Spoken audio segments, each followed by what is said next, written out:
डायरेक्टियो का मतलब है हिदायत। डायरेक्टियो को उर्दू में हिदायत कहते हैं और डायरेक्टियो हमारे साथ फॉर ऑफ स्पीच में नाउन है। अब इस डायरेक्टियो को सेंटेंस में यूज़ करते हैं। दैट इज़ मैनेजर ने नई हिदायत जारी की। The manager issued a new directive. Manager ने नई हिदायत जारी की, इसकी इंग्लिश हमारे साथ है the manager issued a new directive. Next word we have that is embedded. और एम्बेडेड का मतलब गड़ा हुआ या पेवस्त है।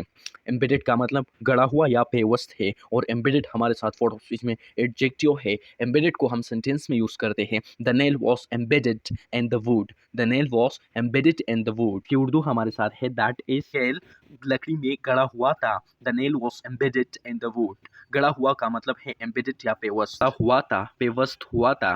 केल का मतलब है नेल, मतलब जो नट था वो लकड़ी में गड़ा हुआ था। The nail was embedded in the wood. Next word we have that is inflicts. Inflicts का मतलब है पहुंचाना या तकलीफ वगैरह जो है that we call inflicts in English. और इन्फ्लेक्ट्स हमारे साथ फॉर ऑफ स्पीच में वर्ब है, इसको सेंटेंस में यूज़ करते हैं। The disease inflicts pain. बीमारी तकलीफ पहुंचाती है। The disease inflicts pain. बीमारी तकलीफ पहुंचाती है। The disease inflicts pen. Next word we have that is apprised. Apprised का मतलब है आगाह करना। एफ्राइज्ड का मतलब आगाह करना है और एफ्राइज्ड हमारे साथ फॉर ऑफ स्पीच में वर्ब है।